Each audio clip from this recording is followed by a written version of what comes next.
آپ اکٹھے ہوتے ہیں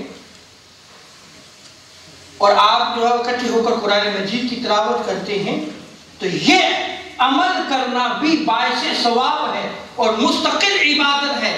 گویا جب آپ قرآن پڑھ رہے ہوتے ہیں تو آپ عبادت میں مشغول ہوتے ہیں،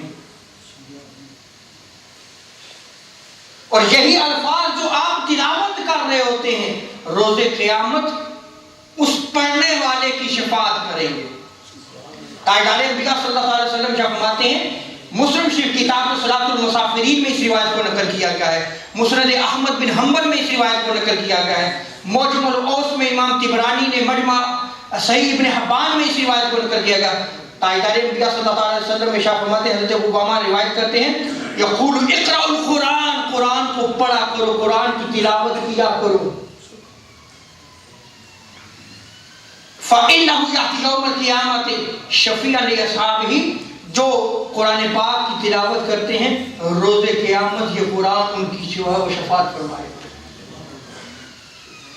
تو دیکھا الفاظ کی تلاوت کرنا جو ہے یہ بھی مستقل عبادت ہے.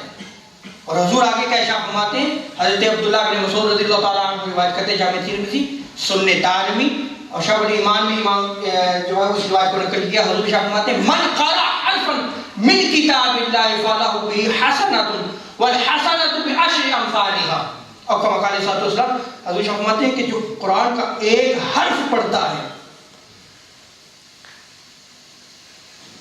اس حرف پہ جو ہے وہ اس کو نیکی عطا فرماتا ہے رب تعالیٰ، اور وہ جو ایک نیکی ہے وہ 10 نیکیوں کے برابر ہے. ایک نیکی جو ہے وہ کس کے برابر ہے؟ 10 نیکیوں کے برابر. تو قرآن مجید کی تلاوت جو ہے وہ کرنا جو ہے وہ کیا ہے؟ باعث ثواب بھی ہے اور مستقل عبادت ہے. صحابہ کرام کی زندگیوں کو دیکھ لیں، وہی جو کہتے ہیں کہ جس کو سمجھنا اس کو ضروری ہے، یہ نہیں ہے کہ وہ اس کو میں بیان کروں گا، بھی وہ فرائض نبوت میں آئے گا اس کو بیان کیا جائے گا.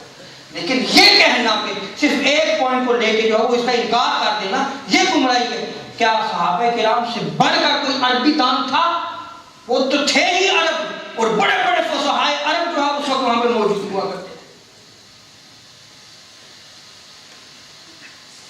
وہ قرآن پڑھا کرتے تھے. آپ صحابہ کی زندگیوں میں دیکھیں تو بعض صحابہ کے بارے میں منقول ہے کہ وہ روزانہ ایک قرآن ختم کیا کرتے تھے، بعض 2 دن میں جو ہے وہ ختم کیا کرتے تھے، اور بعض 3 دن میں ختم کیا کرتے. اور امت جو ہے اس کا جو ہے وہ اکثر معمول ہے کہ 7 دنوں میں جو ہے وہ قرآن پاک کو ختم